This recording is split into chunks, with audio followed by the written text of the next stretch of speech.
Ladies and gentlemen, let's get ready to rumble!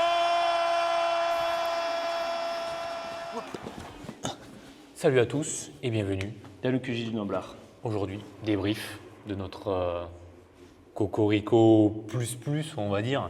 Ouais, Parce mais qu'il a plus que du bleu, blanc, rouge. Oui. Il a plusieurs étiquettes. Voilà.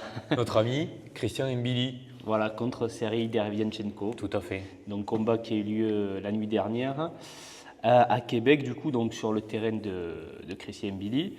Alors combat qu'on attendait beaucoup, on en avait beaucoup parlé dans la vidéo d'avant-combat, parce que c'était quand même un test pour Mbili. Derevyanchenko, c'est un nom qui a boxé vraiment les plus grands de sa génération. Et donc alors, on va rentrer directement dans le combat, je pense. On peut.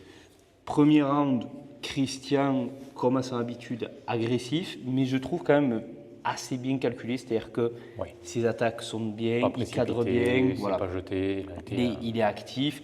Derevyanchenko cherche à bouger un peu, Christian arrive à le cueillir pas mal, à bien le cadrer. Alors c'est vrai qu'on a souvent fait le reproche que Christian à Québec, il boxait dans des rings souvent à Québec qui sont assez petits. Là, je l'impression que les dimensions étaient correctes. C'était standard. Ça ne m'a pas choqué. Donc c'est vrai que très bon début de combat pour Christian Mbili. Deuxième round, je trouve que Christian là encore avance bien. On sent que Derevyanchenko, il commence à vouloir répondre, mais il n'est pas trop dans le rythme. On sent que Christian le dépasse un petit peu parce qu'il est très agressif et il commence à bien toucher, notamment en fin du deuxième. Dans la dernière minute, il le touche assez bien au moment de Derevyanchenko. On le voit dans les cordes et Christian fait une accélération. Donc je me dis, pour l'instant, le début est quand même bon et à son avantage. Il maîtrise. Et puis, troisième round, en fait, Derevyanchenko commence un petit peu à cerner le rythme à Christian, se met à travailler beaucoup avec son bras avant, avec son jab.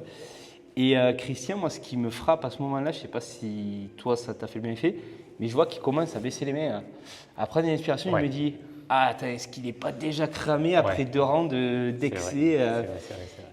Mais c'est vrai que très bonne entame de combat pour Christian. Hein. C'est vrai qu'il a su mettre un gros rythme sans en mettre trop pour se livrer. Derevyanchenko n'a pas forcément essayé de prendre trop l'avantage non plus, trop le dessus en termes de rythme. Donc au final, ça s'est plutôt bien goupillé dans les premiers rounds pour Christian. Comme tu dis, c'est vrai qu'il a mis un bon rythme. C'est lui qui avançait, c'était souvent lui qui avait le centre du ring. Donc Serhiy était plus dans la réaction à chaque fois. Ouais. C'était souvent Mbili qui créait les phases, qui mettait le rythme. Donc je pense que ça lui a peut-être Christian ne s'attendait pas à ça aussi. Et que du coup il a été peut-être un petit peu surpris. Voilà, comme tu dis, au 3-4e, il s'est dit finalement j'en ai mis peut-être pas mal d'entrées, je me suis peut-être un peu lâché. Et bon, après sur la suite il a réussi à rééquilibrer. Mais c'est vrai qu'au début, il a mis son rythme. Je pense que peut-être il a été surpris de pouvoir mettre aussi facilement un bon rythme comme ça dès le début. Alors peut-être que oui, effectivement, Derevyanchenko d'expérience s'est dit on va peut-être le laisser un petit peu, enfin laisser passer l'orage et commencer à observer un petit peu son rythme et tout pour mieux le prendre par la suite. Et au troisième, déjà, il commence un peu à rentrer pas mal l'uppercut Derevyanchenko parce que c'est vrai qu'Mbili, il est assez ouvert à l'uppercut. Et troisième round très serré. Alors moi, j'avais tendance à le donner à Derevyanchenko. Je crois qu'à la télé, il le donnait à Mbili. C'est un round assez serré. Et puis c'est vraiment à partir du 4e où je trouve que là, c'est Derevyanchenko qui met son rythme. C'est-à-dire énormément de travail du bras avant. Il commence à venir chercher aussi, il aime beaucoup ça, Derevyanchenko, le crochet gauche au niveau du corps, le bras arrière qui rentre bien, l'uppercut une fois encore. Et on ne sent pas forcément qu'il impacte plus que Mbili, c'est-à-dire qu'Mbili il les prend bien, mais quand même c'est lui qui se met tout d'un coup à prendre le rythme et à plus toucher. Et là surtout, moi ce qui commence un petit peu à m'inquiéter, c'est qu'on voit Mbili qui donne des coups très amples, il va en louper beaucoup. Il a été mis pas mal dans le vent dans ce round, c'est-à-dire que ses attaques sont plus aussi efficaces. Il se jette beaucoup comme ça, d'ailleurs à un moment donné l'arbitre aussi va le reprendre parce que même quand il touche, il a souvent tendance l'arrière de la tête, même dans le dos souvent, c'est vrai qu'il y a quelquefois… C'est très ample, c'est assez limite. Alors c'est vrai que c'est marrant parce qu'il est entraîné par Marc Ramsey qui est l'entraîneur de Beterbiev et Beterbiev des fois il a cette habitude aussi de mettre des coups amples qui atterrissent un peu derrière la tête. Mais là voilà, on voit que Christian se met à manquer et qu'en fait Derevyanchenko se met à reprendre le combat bien en main et le 4e round est pour Derevyanchenko. Et en fait, c'est à partir de ce moment-là que Derevyanchenko, apparemment, s'est blessé au bras gauche, au bras avant, au biceps, apparemment, j'ai lu. Apparemment, d'après ce que j'ai vu aussi, ce serait ça. Après, ça a été le jour et la nuit, mettre de suite un bras à un boxeur. Ben, c'est ça. Alors au cinquième, tu le vois, là, c'est-à-dire que Derevyanchenko, ben, tout d'un coup, en met moins. On voit que son bras avant, même, il l'utilise un petit peu pour le tenir à distance. Il met des petits coups, pas trop appuyés. Il n'a plus cette fameuse arme du crochet gauche au niveau du corps. Donc ça devient un petit peu compliqué pour lui, effectivement, dans le cinquième, dans le sixième. Et c'est à la fin du sixième, alors je sais pas, il s'est passé un truc bizarre. C'est qu'à la fin, l'arbitre les sépare. Alors, ils l'ont remontré plusieurs fois cette action. Il pousse un peu le bras avant de Derevyanchenko.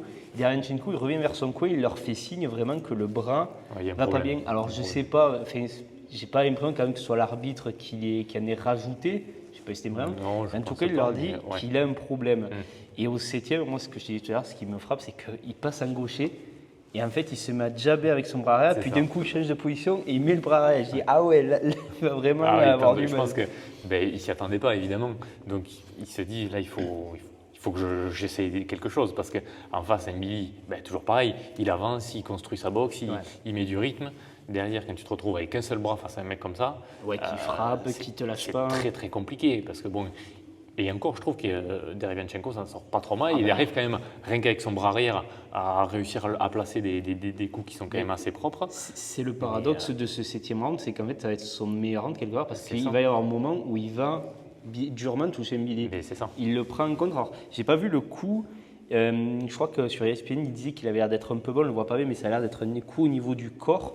Et poum, Christian le prend en compte, il s'empale dessus. Pendant un moment, tu sens qu'il n'est pas bien. Et Derevyanchenko, alors là, c'est fou parce que tu le vois rien qu'avec son bras arrière, qui le mitraille à répétition. Et au bout d'un moment, il cherche à lâcher un peu le bras gauche parce qu'il sent qu'il a bien touché, que Christian est dans le rouge. Alors il se dit peut-être que j'essaie quand même de balancer le bras avant pour essayer de finir. Et bon, Christian, on sait qu'il est solide. Et Derevyanchenko, c'est vrai qu'avec un bras, c'est aussi compliqué d'accélérer.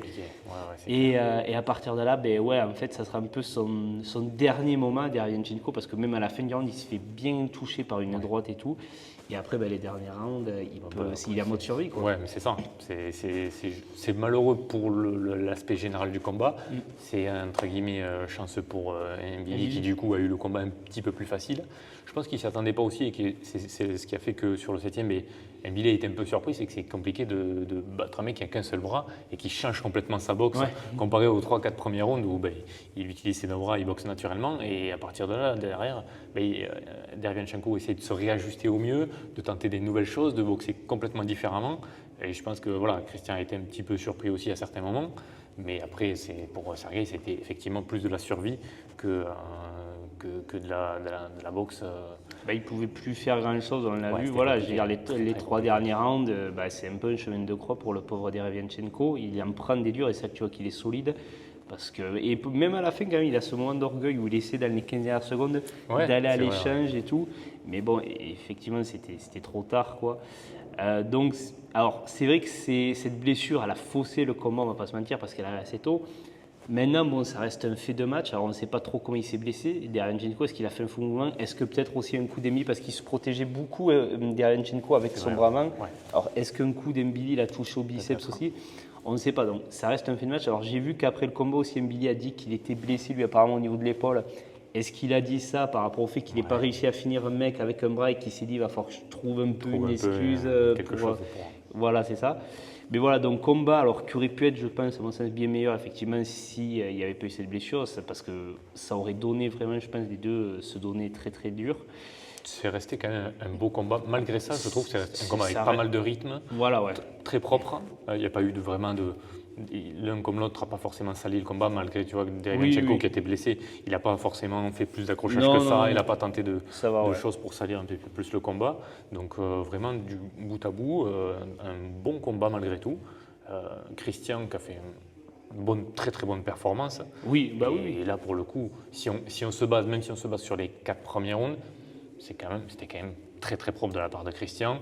Très bonne gestion, offensif, face à un adversaire qui, c'était pas n'importe qui quand même. C'était pas n'importe qui. Alors après, c'est vrai que c'est ça qu'on m'a un petit peu parlé de la performance, parce que moi je suis forcément allé voir les médias américains, commentaires américains, parce qu'on va pas se mentir, les Américains c'est un peu le premier public boxe et tout. Et bon, Christian s'était fait un peu connaître par les highlights. C'est vrai que la réaction qui est sortie et que j'ai vue aussi en France, c'est de dire Mbili n'a pas réussi à finir un mec de 38 ans avec un bras. Donc du coup, des questions se sont posées. Alors, c'est sûr. C'est sûr que c'est pas. Voilà. En fait, je pense que le problème, c'est que c'est un peu comme souvent aujourd'hui, il y a un manque de nuances. C'est-à-dire que soit Christian, il va tout tabasser, soit Christian, il est fini, il Ouais, a c'est montré qu'il n'avait pas le niveau. Je pense que c'est un peu plus nuancé. Je pense que déjà, ce combat va servir d'expérience Tout à fait. quand même pour lui. Maintenant, c'est vrai que oui, de ce qu'on a vu là, on voit que Christian Billy, c'est vrai qu'il propose un petit peu toujours la même chose. Il se découvre pas mal. Et c'est vrai que, bon, alors, il y en a qui parlent de Canelo parce que forcément, techniquement, il pourrait affronter Canelo puisqu'il est très bien classé parmi les fédérations. Aujourd'hui, on ne va pas se mentir, moi je ne parlerai pas de Canelo parce que je pense que c'est quand même compliqué aujourd'hui d'imaginer Christian si on contre- rajoute une autre marche avant Canelo, je pense que ça ne Je peut pas pense- desservir Voilà, à, parce que à là, Christian. on va pas se mentir, Canelo, on sait que le contre en uppercut, il l'adore. Ce qu'on a vu hier, Ouais, ça serait ouais, compliqué. ouais. Et il y a Munguia qui serait plus ou moins l'année prochaine. Alors Munguia, il doit affronter Bazinian, je crois que ça va se faire en septembre. Un combat qu'il devrait gagner. Et comme les deux sont chez Top Rank, ils ont déjà parlé, je crois que Bob Arum en a parlé, de faire un affrontement Munguia-Mbili. Ça va être encore une étape au-dessus de Derevyanchenko parce qu'il est jeune, Munguia. C'est un physique qui est assez costaud. D'ailleurs, à ce propos, on n'en a pas parlé parce qu'on l'avait évoqué dans la vidéo d'avant. Physiquement, tu sais que je te dis que j'avais peur que je trouvais que Christian faisait pas trop super moyen. Là, alors, c'est vrai que Derevyanchenko de base est un poids moyen aussi, donc c'est pas forcément Ouais. le gros super moyen. Oui, ouais. Mais physiquement, Là, les deux, je trouve, il a été, voilà, il n'y avait bien. pas de Ils étaient différence. bien. Non, non, il n'y avait pas de. Voilà. Le poids, je pense pas, n'a pas été un Non, facteur. voilà, ça n'a pas autant été pour l'un que pour rédhibitoire. l'autre, non. Voilà. Non, non. Mais en tout cas, voilà, Christian contre Munguia, Munguia qui est plus grand, plus costaud, plus jeune. Effectivement, là, ça sera une autre paire de manches. Il faut voir maintenant comment lui aussi il va évoluer après ce combat, parce que je pense qu'une fois encore, c'est un combat qui lui fait prendre de l'expérience. Comment son entraîneur aussi va peut-être analyser ce qu'il a vu cette nuit et dire bon, ben voilà, il y a peut-être certains points sur lesquels il va falloir travailler. Maintenant, à voir la suite. C'est ça. De toute façon, à partir de maintenant, je pense que jusqu'à, entre guillemets, Canelo, là, tous les combats qu'il va faire, ça va être des combats où il va être sous le feu des projecteurs. Et là, ça va être que plus il fera du spectacle, plus il offrira quelque chose d'impressionnant.